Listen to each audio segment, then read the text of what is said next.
Hello, Two Forks Tower. This is Sissy Jones, voice of Delilah from Firewatch, and you are listening to the Xbox Expansion Pass. Also, you didn't really name the turtle Shelly, did you?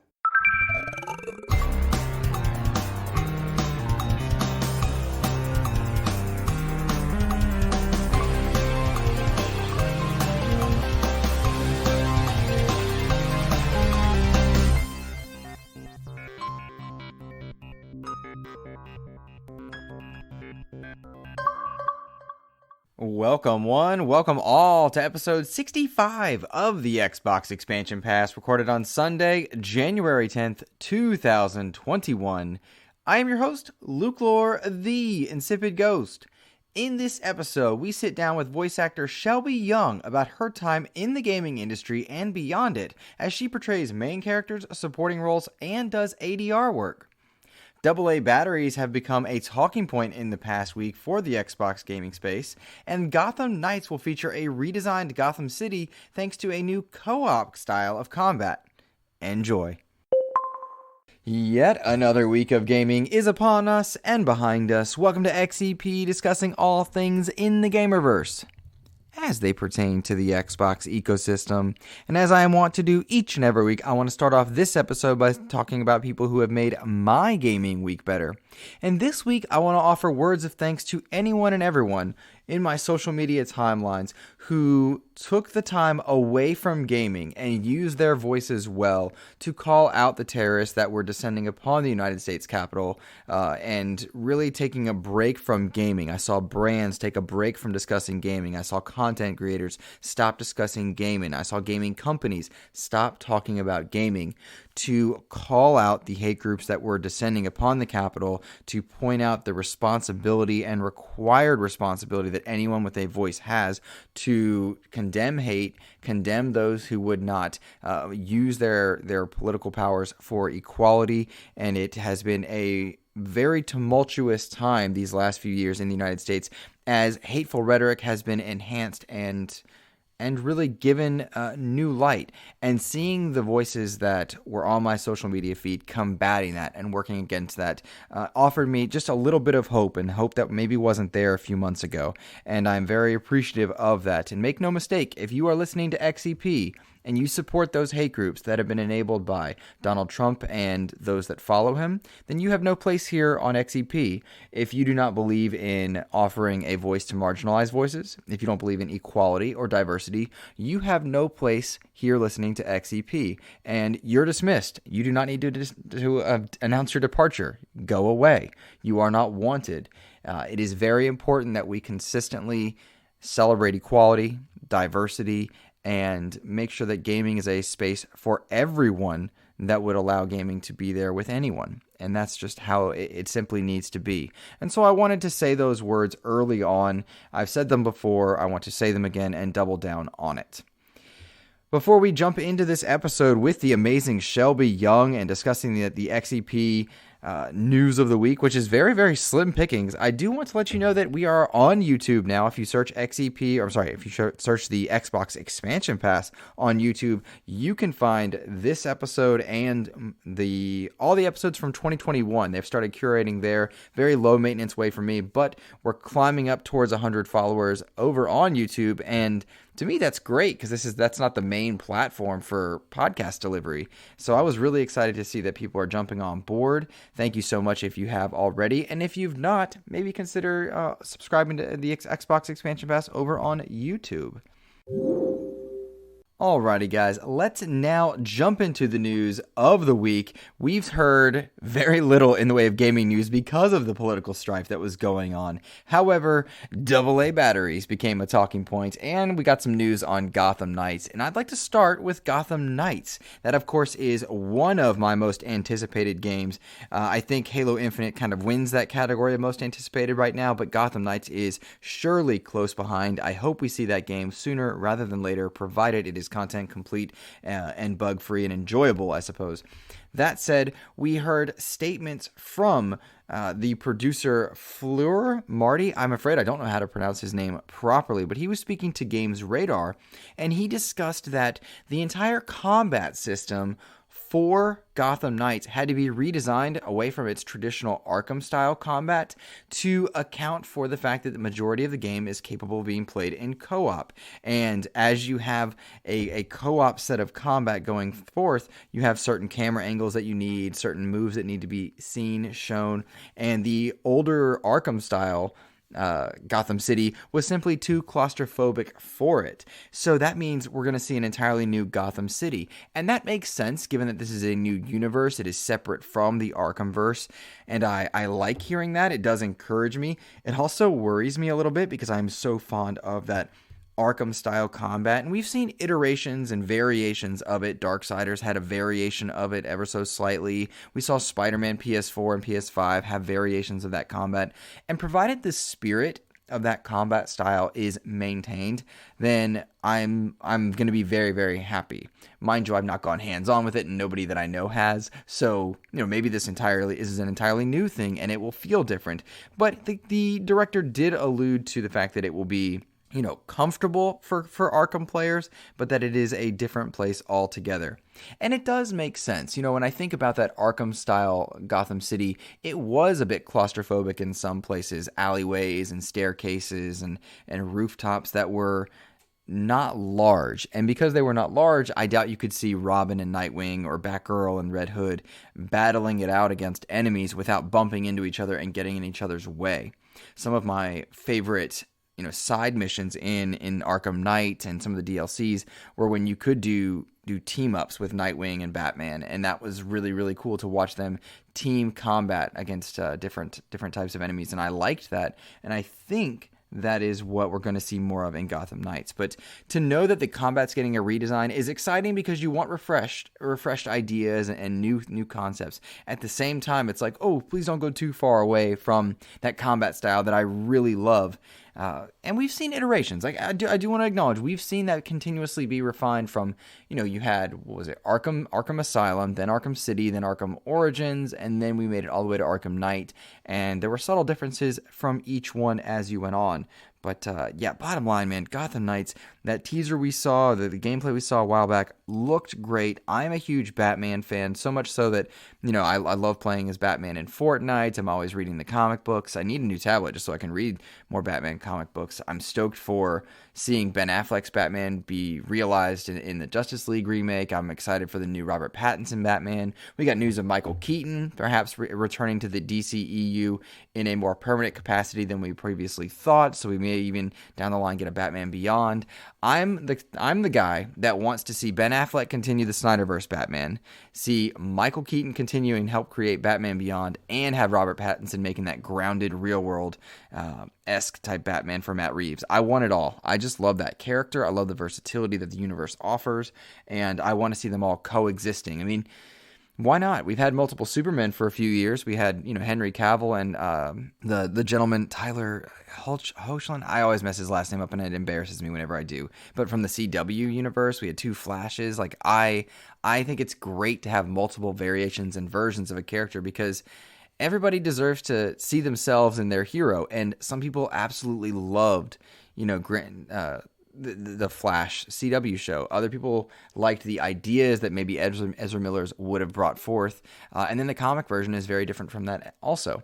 So yeah, I love seeing superheroes get redesigned and taken into new directions and new universes, and I love seeing different takes on them. And here's hoping we see something from Gotham Knights soon. And frankly, I'd love to see more Batman games popping up, more superhero games popping up. How would somebody tackle a Superman game? How would they tackle Black Panther? How would we tackle Wolverine now? Because Wolverine Origins was really good back on the Xbox 360. How would we tackle some of these heroes? I want to see that. So, let me know what games for superheroes within that genre you would like to see. What is it what one hero do you think needs another time to shine or a new spotlight? Avengers fell flat. Spider-Man and Miles Morales are great. Gotham Knights looks great. Arkham Knight was awesome. Like, where do we want to see next?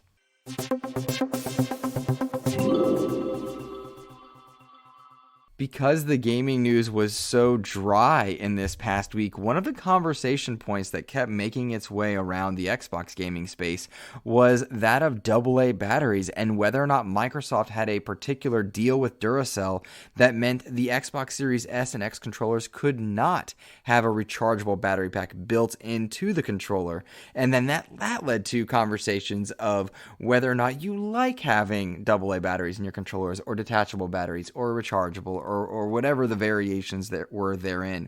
And this came from a report and interview from what I was able to track down with a website called Stealth Optional, in which a gentleman working for Duracell's UK marketing team named Luke Anderson said that there was a partnership between Xbox and Duracell, and it was a constant agreement that they had in place.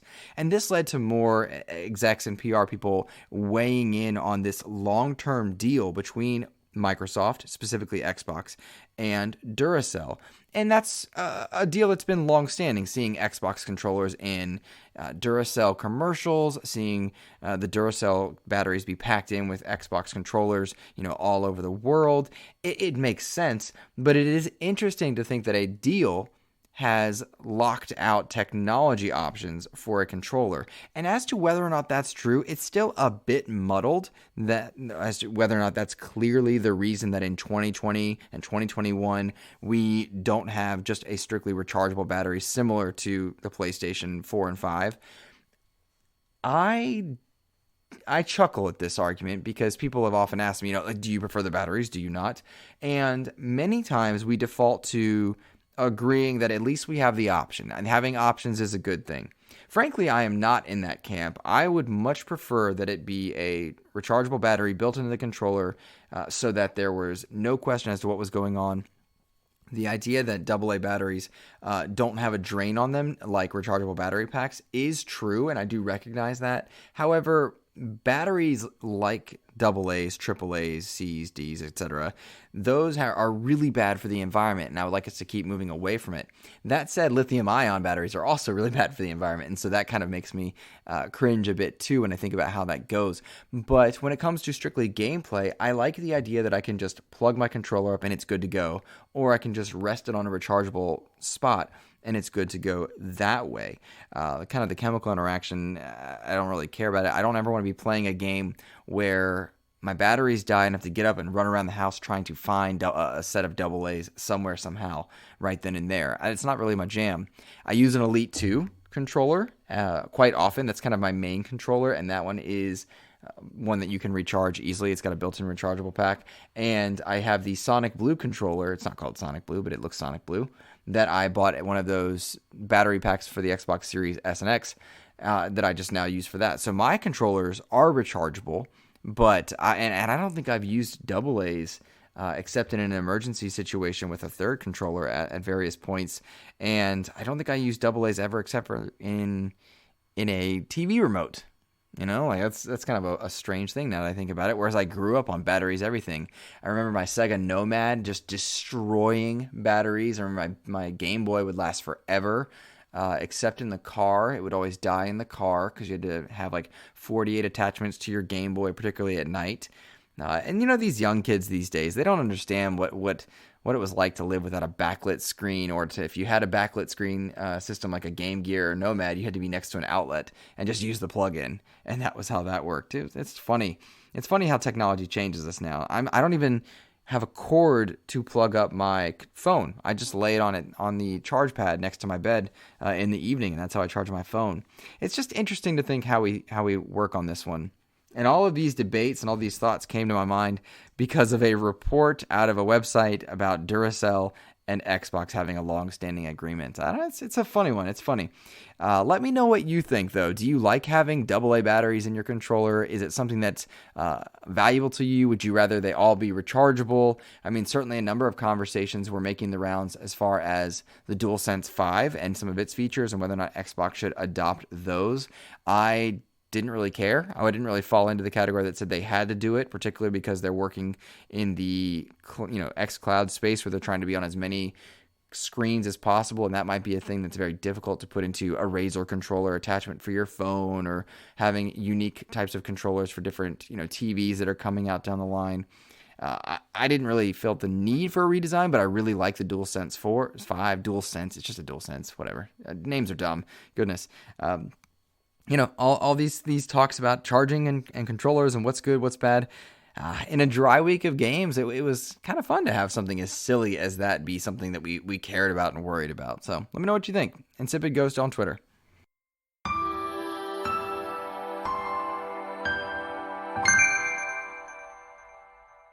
Let's move into listener mail now. Of course, we do have that interview with Shelby Young about her voiceover career, her main acting career. She was an actress in American Horror Story and several other live action things that you might be familiar with. But then she made her switch over into commercials as a young child, and then she ended up in video games, Dead Rising, Wolfenstein, Battlefield, Call of Duty, etc. Just an incredible voice. She even voices Princess Leia on an old a Star Wars show, or she did for several years, and that's kind of cool because she sounds like Carrie Fisher, or when she wants to. It's really neat to hear talented actors do things. She was such a great interview. But I thought we would get into some listener mail prior to that interview, and several of you wrote in with, I think, some fun questions that are appropriate for a week like the one we had. Let's go first with my friend Clint Coombs, who asks, what game from past generations would you like to see remade, no matter how obscure? Let's hear it. And I had a lot of thoughts on this one that took me down a really wonderful nostalgic trip, and I thought back to a lot of my Dreamcast games. I loved the Dreamcast. There was something about that system that I thought was really special. And high school me bought my Dreamcast from a senior when I was a freshman, and he had spindles full of games. In hindsight, I only now realize how wrong it was that he had spindles full of burned games, but, freshman Luke thought that was incredible. And I played, quite seriously, hundreds of different Dreamcast games, American, Japanese, what have you, on the Dreamcast. And I thought back to a number of those very obscure games that would be incredibly ripe for a remake of some kind. And I thought about San Francisco Rush 2049, which was at its best over on the Dreamcast. The same with Marvel vs. Capcom 2 and Sonic Adventure 2. Those were really fun games that I would love to see new takes on, but also more obscure ones like Mad Dog and Star Lancer. I don't know if any of you have ever heard of Star Lancer, but that was a first-person starfighter game where you had a really intricate storyline, and it was kind of like first-person Colony Wars, or probably the most recent example might be like Everspace, or not Eve. Oh, what's the one that's not Eve, but it's like Everspace and it's out there? I don't know. It would be really cool to see Star Lancer be remade. I think about other games over on the GameCube side. Rogue Leader and Rebel Strike would have been really cool games to see remade. That's just because I'm desperate for a new Rogue Squadron style game, and I talk about that often. Resident Evil 4 would be another great example. We're out of Dreamcast here, but Resident Evil 4 is a game that it's so amazing in its time, but doesn't age well. There are mechanics, there's inventory issues, there's the very, very long, dragged out castle scenes that could be cleaned up just a bit. But I would love to see Resident Evil 4 get the treatment that Resident Evil 7 had, where they changed up everything, had a new engine.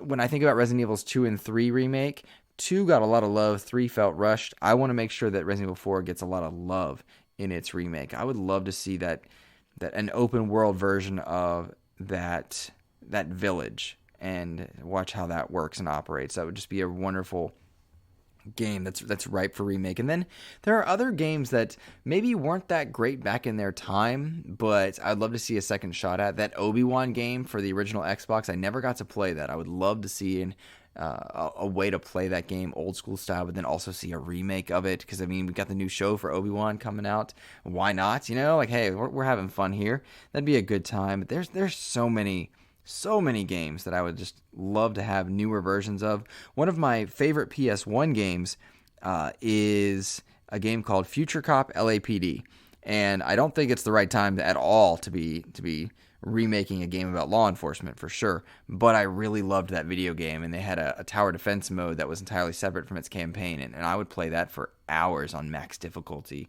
because I'd learned the patterns, and I just had a blast with that one. That's an obscure title for sure, but I loved it. There was another obscure PS1 game that I played on the demo discs called Unholy War, and it was like an arena combat game. I loved that one. That's talking about random obscure games for sure. But man, now I'm thinking about demo discs. Clint, you got me down this serious nostalgic trip here, talking about past generations, man. Oh man, what a great time.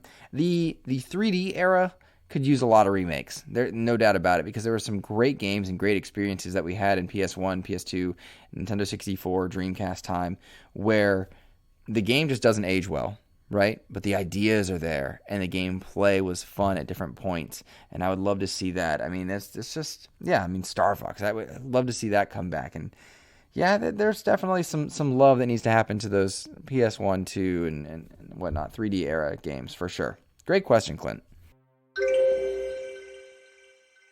This next question comes from my friend Edward Varnell, who usually writes in with some sort of crazy Nintendo-related question that I have to try to dance around and figure out an answer to. But this week he served me a softball that I'm able to tackle with ease, and it's a great question and a simple one. How do companies repair relationships when bad decisions were made in the past? Does it take new management or opportunities? I love this question, Edward, because I think a lot about the Xbox brand and how they've repaired their relationship over the past generation, because they certainly started off the Xbox One era terribly. They came off a very high Xbox 360 beginning, where they really owned first-person shooters and serious third-person games, and the Xbox 360 was the place for Mass Effect, and people were playing Red Dead there, and taking advantage of Dead Rising, and then they had, of course, all those first-person experiences. Call of Duty was an Xbox 360 game, even though it was on the PS3. It was a 360 vibe, right? But by the end of the 360, we had Kinect, and we had kid games, and we had Kinect Adventures, and it just didn't feel like the same company. And that Don Matrick era started awfully bad with the Xbox One. TV, discussions with the NFL, and everything but video games, leading to an overpriced system that couldn't even render in proper power. It was rough. And they had to get rid of Don Matrick, have new management come in. We often equate and make a magician out of Phil Spencer for this, but it's really the eras that we're referring to. The Spencer era meant that new leadership was coming into multiple places and putting people in the right spaces, and letting Xbox sidle up right next to Satya Nadella, the leader of Microsoft and the guy in charge of money for Microsoft. And then from there, new decisions being made, redesigned hardware, further dedication to putting out games that people want. And I would say they really missed the mark on a lot of the heavy hitters in the Xbox One generation, with the exception of Forza and Gears. And even then, I think people are waning on Gears. It's a common thread and discussion point here on XEP, despite my love for it. For some reason, Gears doesn't have the same panache that it once had. And so when it comes to Xbox and what companies in general need to do, they need to own their mistakes. They need to address them head on, call them out in interviews, say, hey, we didn't do this well, and then here's what we're doing to fix it. Microsoft is well aware they had a hardware problem, so they redesigned it, the Xbox One S, One X, and then now we have two versions of their next-gen console. They need to discuss other things that weren't good enough. Microsoft knew they wanted to get to more screens, and they certainly were not landing as the winner of the console wars. So they created xCloud to get to more screens outside of just the console space. They discussed what exclusives meant, because there was a lot of muddled representation for what exclusive meant on Xbox whenever all of your games come to PC. They talked about different business acumens like cross-buy, cross-play, the ability to have cross saves in different places. And then, of course, when it talked about their gaming catalog, they tried to own that mistake. They knew they weren't producing, so they've doubled down on bringing studios in to make single-player games, multiplayer games that are specific to their brand and people will think of as synonymous with Xbox. So, Edward, I think, the big thing is addressing your problems head on, owning those mistakes, and being clear with your messaging. Whenever we saw Microsoft have a faux pas in 2020, it came down to messaging, because they'd been pretty much nailing next-gen communication up until, I think it was Aaron Greenberg, setting poor expectations for an Inside Xbox, and then a few other verbal faux pas as well. When expectations are appropriately set, the expectations will not be let down as much. So, that's how I think companies should repair relationships with their consumers. And then also, when it comes to their business partners, they need to let those business partners do what they want to do in terms of studios, and then be clear with what they want out of their business partner in terms of publishing. And all intents and purposes, it seems like Xbox is on the right path there. The data we have thus far is that they are letting their partners do what they want to do, work well, and they're doing their best by gamers also. So here's hoping that we don't need to talk about companies repairing relationships much more in the years to come. But if they do, they own those mistakes, address them head on, and they are very clear in their messaging going forward.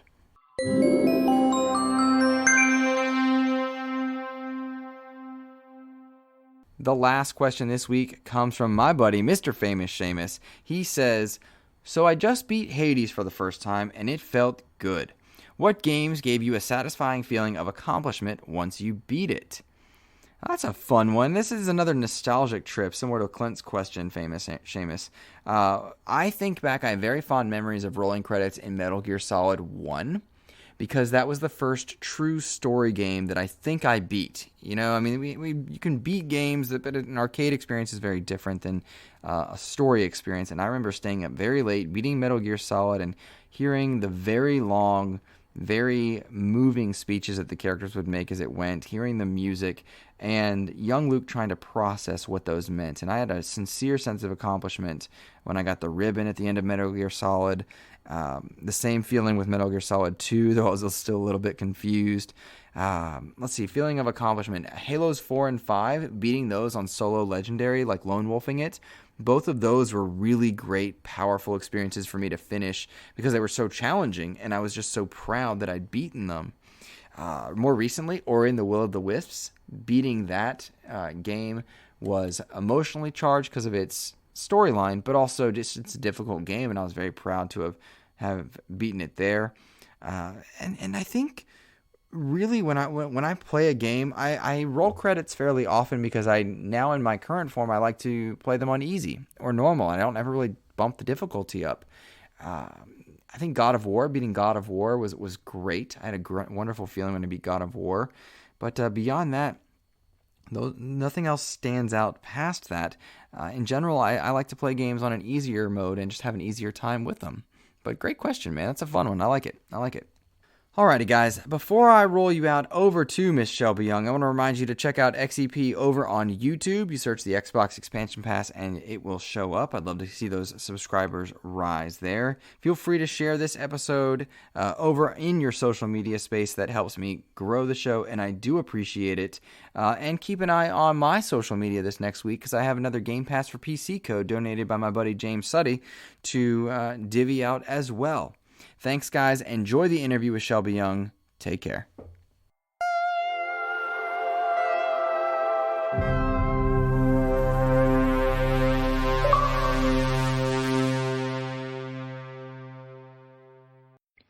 Alrighty, we are very fortunate now to be joined by Shelby Young, actor and voice actor for a number of different video games and shows. Shelby Young, how are you today? Hi, I'm great. How are you doing? I am ecstatic to have you on. I'm excited to talk about your background in voice acting, the different roles that you've taken, and the industry in general. Can you tell me when it was that you knew you wanted to be an actor, and how long you've been training for that prior to starting your career? Oh, well, it's funny. I fell into it in a way. I started acting as a kid. I'm one of those child actors. Mm-hmm. But I don't remember this because I was so young. I was like 3 or so, but there was an ad in the local paper. I'm from Florida originally, Boca Raton, and there was a beauty pageant coming to town, I guess. And my mom was like, let's do it for fun. She put me in it, thinking it would be like a one afternoon we were killing, but then I guess I ended up placing. So that meant I had to go compete in the next one. I really, if you can't tell, don't know how beauty pageants work. But it continued for a bit, and then toward the end of this little stint of beauty pageants, the judges happened to be modeling and commercial agents in Florida. So they wanted to sign me after that. And I think it was a bit longer. My mom had us wait because I was still just so young.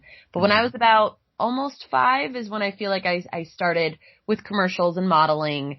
And it kind of snowballed from there. I do remember saying this, or maybe I've been told the story so many times that's why I remember it, but I guess I complained on a commercial set to my mom that I wanted to talk more. And I was tired of just having to sit there and smile, and I wanted to have lines.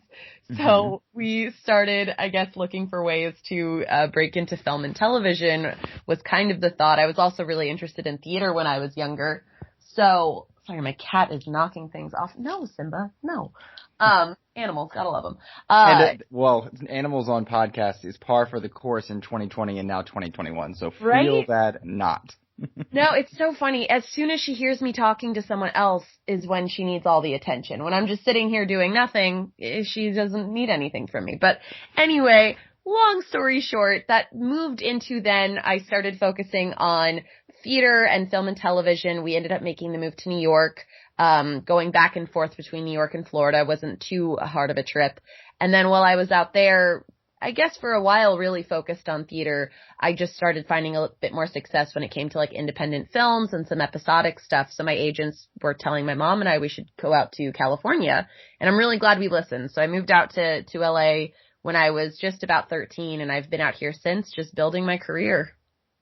And that career spans live action acting, voice acting in video games. I mean, gamers would know you from Dead Rising and Battlefield and Wolfenstein. And then depending on how old the kiddos are, if they have children themselves, they've seen you in different Star Wars roles.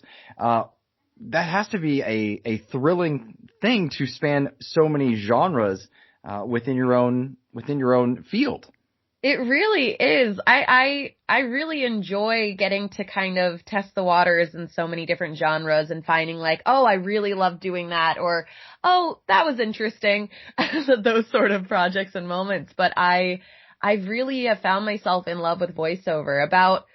So I did a little bit of voiceover when I was in New York as a kid. I did a bunch of the Silly Rabbit Tricks Are for Kids commercials back in the day. And so cool. It was, which didn't even hit me how cool that was at the time. But now I am like, I can't believe I got to do that. So I had a little bit of VO experience, but it was Dead Rising 3 that you mentioned that really broke me into voiceover. I was so focused on film and television, and from that bit of voiceover I had done as a kid, I was so mistaken. And to me, it was like, well, being on camera is the end all be all, and voiceover is a side gig, and like how wrong I was. I can't even tell you. I after doing Dead Rising 3 and seeing, like, that was one of the jobs I felt like I got to act the most. And it wasn't just voiceover, it was motion capture as well. But it really like opened my eyes to what I really wanted to do, which is voiceover and motion capture. So I bugged my on-camera reps to help me find voiceover agents for a while. It took a couple years, even after Dead Rising 3. And then I happily signed with my agents I think it's been about 5 years now. But then just a few years ago, I decided I wanted to really focus on voiceover and motion capture. So I've kind of, I don't want to say stopped, but I've taken a bit of a break from putting a lot of my focus into the on-camera world right now. Not to say if an opportunity arose, I wouldn't jump at it, but it's just not my main focus at the moment. So voiceover and motion capture is like my love. It's what I do. That's so interesting. Is the mentality, I guess, when you're at home and looking at scripts or potential jobs or anything like that, is it different knowing that you'll be doing voiceover versus live action in terms of preparation or whatnot? Yes and no. So when it comes to just, if we're talking voiceover only, not motion capture, you don't need to be memorized. So that's the big thing when you're working on camera. Of course, you need to be off book and memorized. And even for my auditions, I would always try to be as off book as possible. That's just slang for memorized. Just so the casting team could see my eyes and my expressions and my face. Whereas that doesn't really matter when it comes to voiceover, in the fact that they're not going to see that. But it does matter, like, you should still be expressing whatever your emotions are, because that's the only way you're going to get it to sound like you are. You can't fake a smile without having an actual smile on your face for that sound to come through in your voice. So just the memorization is kind of what's different. Of course, genres and types of projects are different too. Like, if I'm auditioning for a preschool children's cartoon, it's going to be way different than if I was doing American Horror Story. But then same within the voiceover world, it would be way different than if I was doing a Battlefield audition or whatever. So it comes down to the genre and the type of project and what they're looking for within it, if they want overly animated or if they're looking for a more grounded performance. So this is how little I understand motion capture, because I've seen, of course, plenty of videos where they have the different types of dots all over their body. Is there a body prep that is different in terms of different roles from doing some of the live action stuff you did to, say Dead Rising where you were mocapped? Yes, sort of. So the tracking dots, yes, that's what's on your suit, and then they put the tracking dots on your face as well, and then you wear, I call it headgear, but you're wearing a camera that's like right in your face. And every morning before we would start filming, we would do a ROM, which is basically we would move every single joint and squat in different ways. And that's just to make sure that our movements are being picked up and all the tracking dots are in the correct places. The markers is what they're also called. So that's very different than being on a set. You don't have to do those sort of, it was honestly, it's so fun because it's just like a little warm up. You crack your back while you're doing it. But so that's definitely different. The other difference, a major difference to me between motion capture and on camera, and something I love about motion capture, is because the camera is on you. There are different cameras kind of filming, the full scene as well. But you have so much freedom to move because you're not worrying about where the light is hitting your face and all of that, because they'll animate that in, they'll code that into the game. So that freedom is nice. Motion capture, when I try to explain it to people, is truly a mix of on-camera, theater, and voiceover. It's all of the above. You're using your imagination so much. You're in a big gray room, the volume they call it, and you are just playing pretend. And there are some things that are built, but it's built out of like piping and wooden planks. And you're imagining like, oh, I remember with Dead Rising 3, it's like, okay, this is an arcade game. So you're standing at this plank of wood that's kind of really well shaped like an arcade game, but there's nothing on there to really do. You're using your imagination. You do have to be like fully memorized throughout scenes. Like a lot of the times when it comes to on camera, you film your coverage. So, you need to have this part of the scene memorized for that time. And then you might have time later to work on this. When it comes to mocap, because there isn't coverage, it's all being filmed at once. You need to know sometimes 5 pages of dialogue with movement and actions within it. And if that gets flubbed, you have to stop and start the whole scene. So you're also really relying on your other actors to be prepared too. I love mocap so much. So you had, again, you said you started in childhood, fans have seen you in The Social Network, American Horror Story, and then you go to this Dead Rising role. Are you surprised by how similar and different it is? Yes and no. I was surprised at how free I felt. Just like I was saying, because coming from the on-camera world where you do have, and not to say you don't have marks and there aren't, like you work out the movements you're going to do ahead of time. You can't just be flailing around out of nowhere. So there is still like order to what you're doing, but it was just so much more free than on a film set where, again, you have to worry about, is my makeup messed up? Is my hair okay? Am I in my light? Am I blocking the other actor from the camera? I can't move my head over here. So you're thinking of all that while also trying to be in the moment and act. And for some on-camera projects, they're more lenient than others. But a lot of the studio stuff I was doing, it was very exact. So going from that to mocap, it was just a different world. It's not that one is better or worse or anything like that, but it's just I felt like I was using different parts of my brain in some aspects, which was really interesting. That sounds really interesting. And from Dead Rising, in the video game space, you said you sort of sought more VO roles from there. Was there anything specific that you told your agents to look for, that you were seeking in general? Not really. So my agents at the time didn't really work in voiceover, and it was sort of, I don't want to say a fluke, but it kind of was a fluke that I got this audition. But with Dead Rising, they were specifically looking for on-camera actors for these roles, they wanted really grounded, like movie-esque performances. So I'm sure they looked at a lot of different avenues, but they decided to go look through rosters of agencies that had just on-camera talent.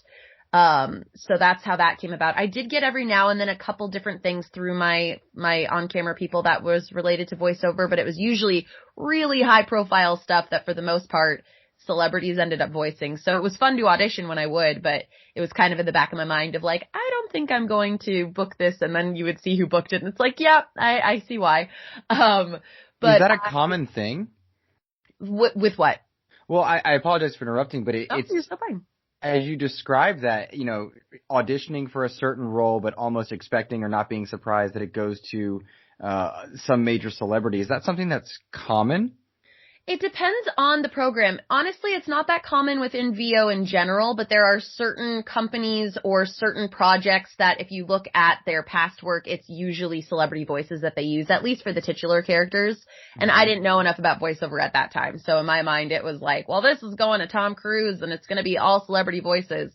But I didn't know, which I know now, no, they might cast celebrities for the main 3 roles, but they are going to need to fill out all of these other characters with true character voice actors who can do crazy sounds and voices that some on-camera actors aren't trained to do, which at that time I wasn't. So I didn't know the ins and outs of the world. So I learned so much more as soon as I really got into the voiceover world. Once I signed with my agents, I threw myself into taking classes and just researching and watching. I mean, I've always loved watching cartoons, but now I get to call it homework. So watching so many cartoons, watching the cutscenes of games I didn't play, but I also do play some games. So playing games that I might not have played before because I want to learn about that world. So I really threw myself into the studying and the work of it, and I learned so much. And even though it is all acting, like that's a common misconception too. I get a lot of, so I do TikTok, and on there I do a lot of impressions, which is totally just for fun. And it does help with a range and learning different voices. But a lot of people are confused when it comes to voice acting and think that if you can change your voice, you can be a voice actor. And that's not the case at all. You need to have that acting foundation. You need to know how to act. If you can just do silly voices, that's a fun party trick for friends, but it's not going to get you very far within the industry. Being able to change your voice and have a range on top of being able to act is amazing. But you don't even need that ability sometimes. There are a lot of actors that their entire career is just their normal speaking voice, and they're just very good actors. But just learning the slight differences between, like I was saying, with on-camera acting, you can rely on your face. With voiceover acting, you need to use your face still, but to put that, whatever that facial expression is, into your voice. So that was something new to learn. Does that mean that in some cases you are perhaps overacting in the VO booth so that it comes by in a standard way over the mic? No, I wouldn't say overacting. It's just learning how to make your voice sound like what it's saying. There are some people that are more monotone, but I don't mean monotone in like a negative way, but just more, everything they say is pretty basic here, but you see on their face their different emotions. But that wouldn't fly with voiceover unless you're playing a character that's specifically supposed to be like that. But it's just learning how to control your voice to show what you're feeling on your face. And it's not overacted. Some stuff for sure is bigger and broader because that's the style of the show. But it's it's just something I've learned how to do over the years. Mm-hmm. Now, you touched on this for my next question, but I wonder if you could elaborate a bit more. You finding the right voice for the character that you're playing in the VO booth, whether it's in a game or a show. You talked about watching cutscenes, perhaps playing games in the genre or the series, or watching cartoons. How do you find that right voice that you need for any particular role? Yeah, it's a process. I always love when we get artwork with our auditions. It's so helpful to see what a character is going to look like, because a lot of the times I'll just see a picture of what this character is going to be and instantly a voice comes to mind. But we don't always get character art. So sometimes you're relying on a breakdown, and you read through this breakdown of a character, and a lot of the times there's some things highlighted about them, their strengths, or maybe they say they're very nerdy, or they're into this specific niche thing or whatever it is. And that helps develop the voice. I also go off of just the dialogue itself. I'll read through it and I'll read like what it seems like their speech pattern would be to me, which might make me realize, oh, this girl is very type A. So she's going to hit her words a lot harder than if she wasn't type A. Or this one is a little lazier. So I know I'm going to like slow down while I'm talking about her.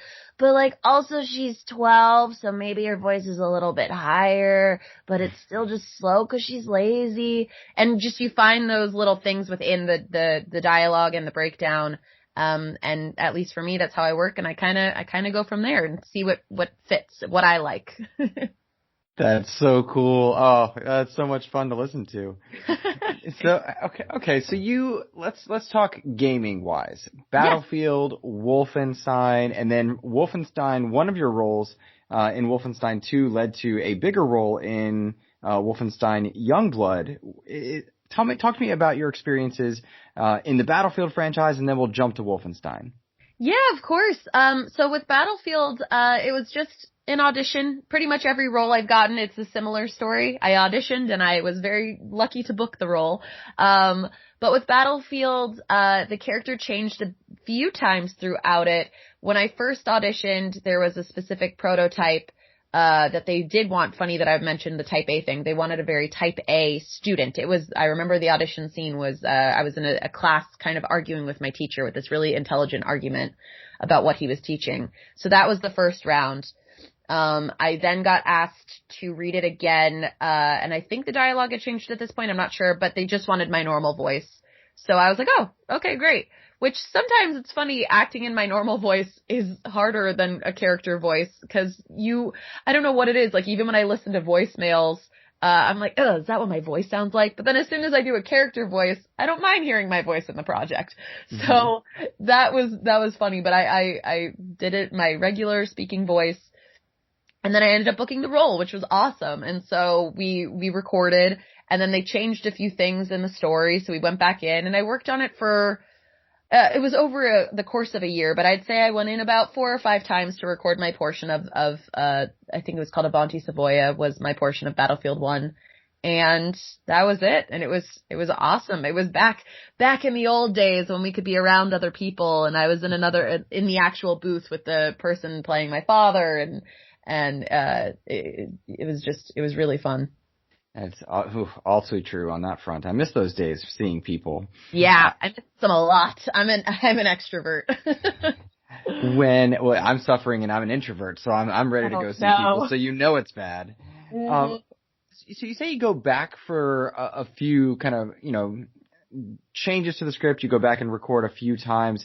Does that get frustrating, exciting? How do you as an actor handle the call that says, hey, we need you to come back and do X or Y?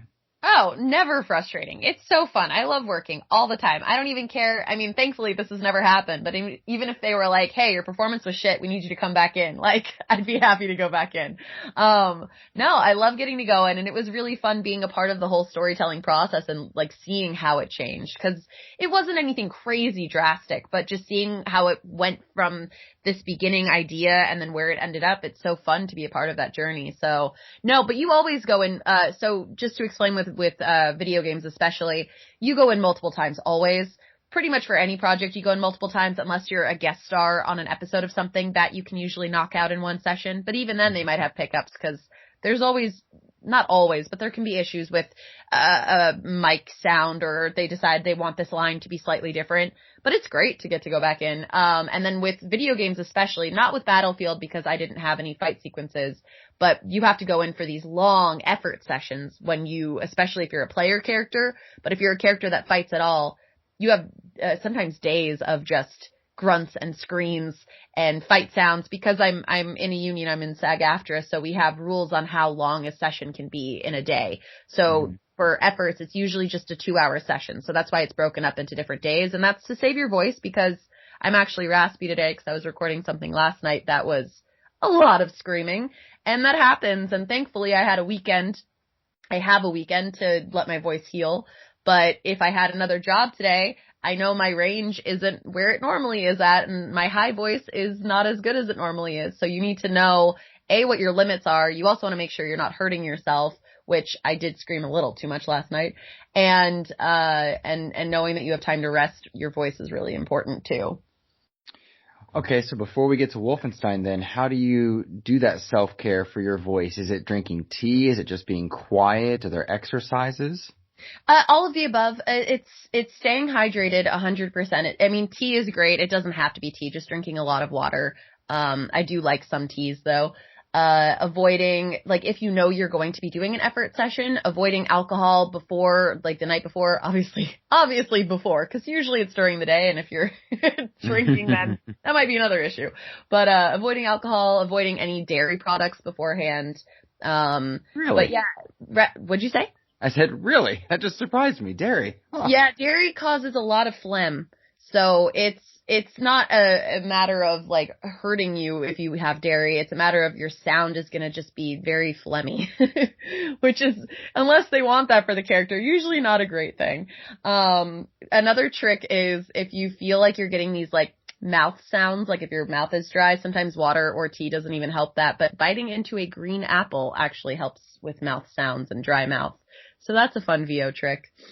That's cool. But yeah, so after the screaming and all that, for sure resting your voice, drinking tea, water, staying hydrated. There are definitely exercises to do before and after. So yeah, all of the above. Do you, let's bring it back to this Battlefield thing. After you do those roles, same with Dead Rising and Wolfenstein, do you go play as your character or go to the point in the game where you would meet or see your character? Yes. Totally cool. 100%. I think it's so cool. It's so funny too, and I don't know what the difference is, but whenever I did on camera, I would watch my stuff, but I would be embarrassed almost to watch myself on screen. Even if it was a performance I was proud of, if I was watching with friends, I would like cover my face and for sure be blushing. But when it comes to voiceover, it's something I think from being a kid and watching cartoons and playing games that I just never thought I would be in that world. Like it wasn't something as a kid I knew I would do. And so it's almost like fulfilling a dream I didn't even know I had, because I grew up with like watching Tara Strong be all of these amazing cartoon characters and Gray Delisle Griffin, and just I didn't ever think that would be me. So now when I see something that I'm in that's a cartoon or a video game, it just I get giddy and I'm like, this is just so freaking cool. Nice. I love it. I feel like I would do the same thing. Just the idea of just looking up and being like, that's me. That's right there. That's so cool. That's fun. The most surreal moment, and I know we're going to talk about Wolfenstein, was playing Soph in Wolfenstein Youngblood was my first time as like a player character. And the first time I was playing the game, I actually went to QuakeCon and I was playing it for charity. We were raising money for, oh shoot, I don't want to mess up the name. It's like Dallas Pets Alive or Pets Alive Dallas. It was a charity for animals. And so I was playing it on a stream. I used to stream on Twitch a lot. And I asked out loud, like, oh, which way do I go? And having my own voice answer back, like, cause I think enough time had passed in the game where I triggered a response cause I hadn't moved, and it was like, I think we gotta go this way, sis. And I'm like, oh, cool, thanks, me. That's so much fun. Oh, that's cool. That's okay. So tell me about Wolfenstein, not just Youngblood, because that came secondary to your first Wolfenstein experience. Is that correct? Did I remember that right? Yes, but they're totally unrelated. I still auditioned for Youngblood too.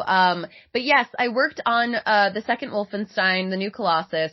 That was awesome. That one, I will say, I did just get offered to be a part of it because they were some smaller characters, and I had worked with the director before, Tom Keegan, who is one of my favorite people in the industry. He was the director for Dead Rising 3 and Battlefield and Wolfenstein, so I've worked with him a bunch and I love him. And usually I do still have to audition for everything I do with him. That's just the name of the game. But with this, it was these just small bit characters, and he was like, I think you'd be really right for this. I already know you can mocap. Like, would you be interested? And I'm like, 100% yes. Oh my gosh, are you kidding me? So with Wolfenstein 2, I played characters that are on the very wrong side of history.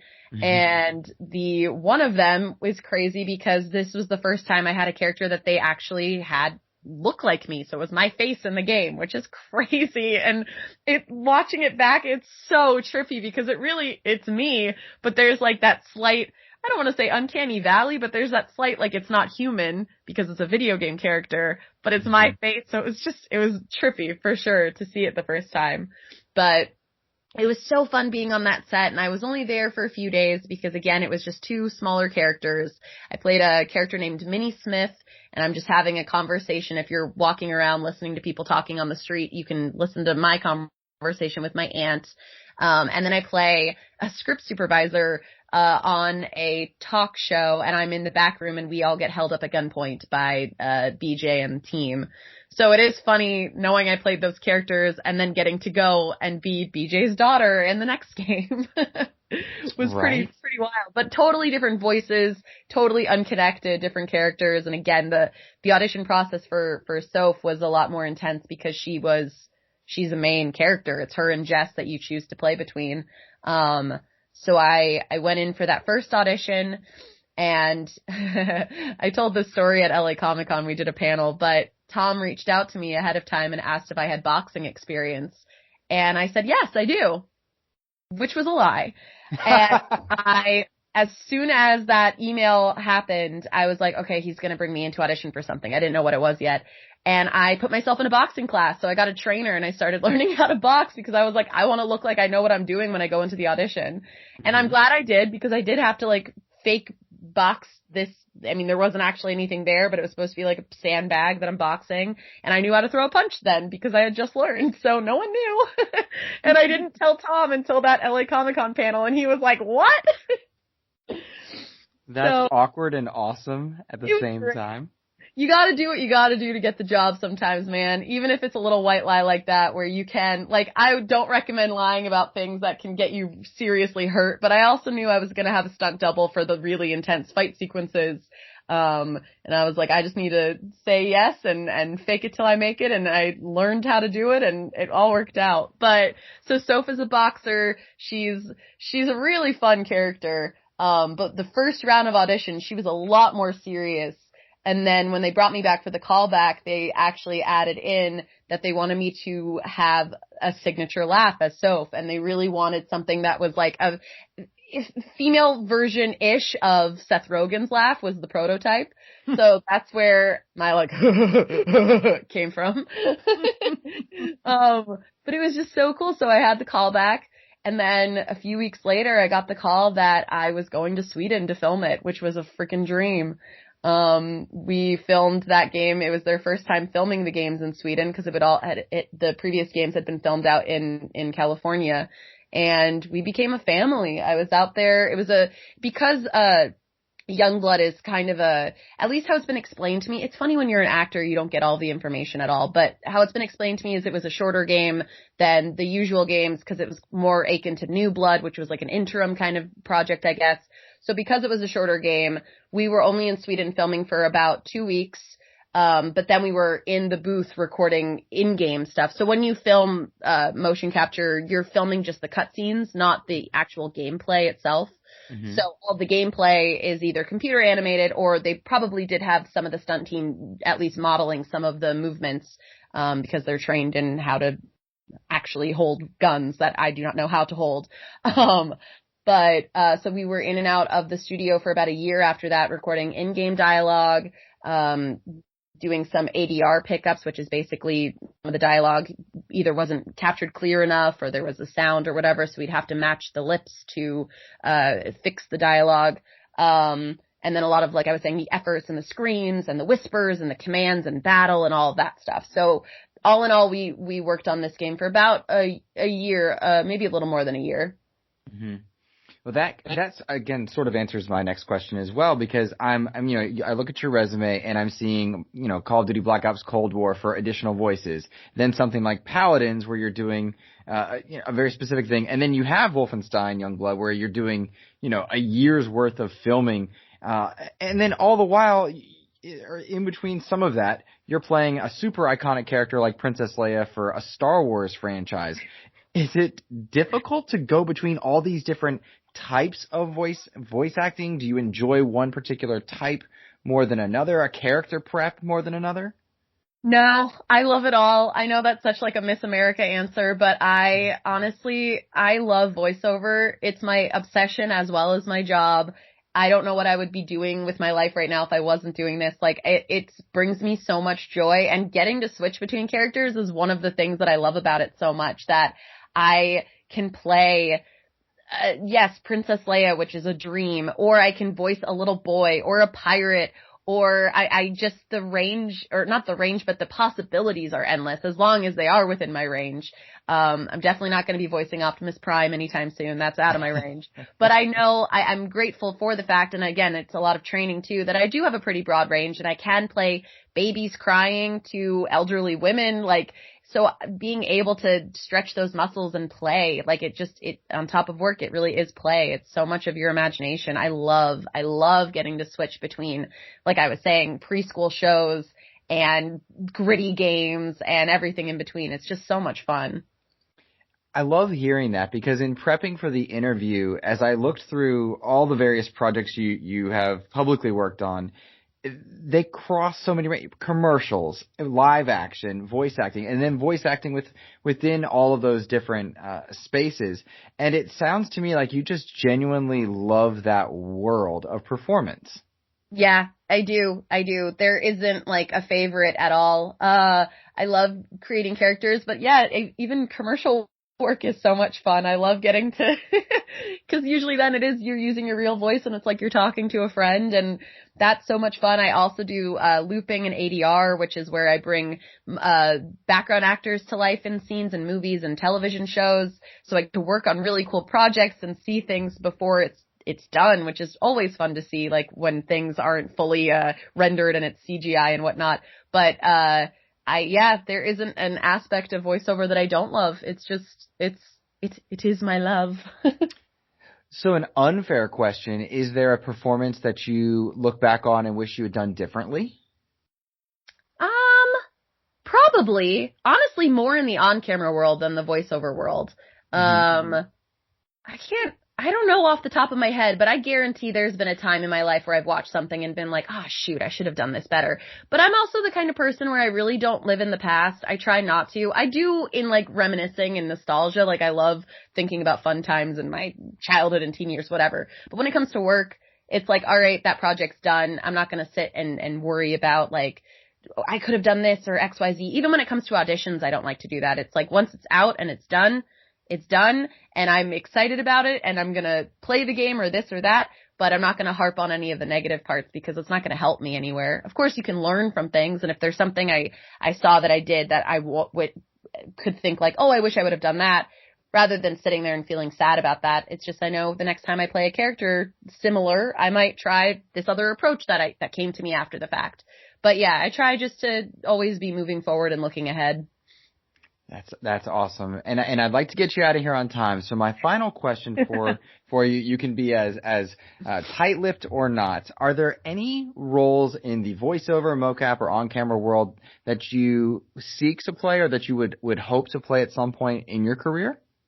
I mean, it's such a funny question because, like, yes, but I don't even know what they are yet. They haven't been presented to me yet. It's like every audition I get, that's then a character that I hope to play.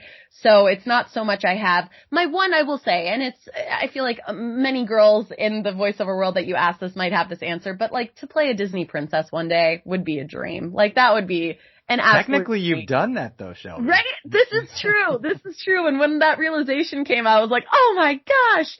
But no, like a singing, adventuring, like, you know, the classic original Disney princess is for sure a dream of mine. Or honestly, a Disney villain would be great too.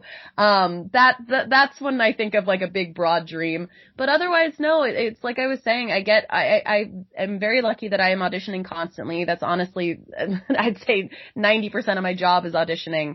And every audition I get, it's that character becomes a dream character. And I don't look at it as like, I really want to book this, because that's not going to help me then. I'm just going to get in my head and feel the pressure. But I look at it when I go into read in my booth at home and record this audition as if this is my character for the time being, and I'm performing it and I'm playing, and it's almost as if it's the job. And then again, like I said, I send it off and I try not to think about it anymore. So I let it go. And if I book it, that's amazing. And then I do get to play that character, and it is a dream come true. And if I don't, it wasn't meant to be my character. It's kind of my mentality. So yeah, every character is a dream character in their own way. That is so brilliant. I love hearing that. Shelby Young, thank you for joining me on the Xbox Expansion Pass today. I appreciate your time. Where would you like people to go or look forward to seeing you? Is there a place that you would direct people to look for you in the social media space or at projects that you enjoy? Yeah, I'm big on social media. I'm on it way too often. It's an obsession. My TikTok is at Shelby H. Young. That's where I post a lot of, like I was saying, impressions and fun voiceover stuff. Twitter is another one I'm big on. It's Shelby_Young. And then Instagram is Shelby H. Young. Instagram I'm on a little less frequently, but I love TikTok and Twitter.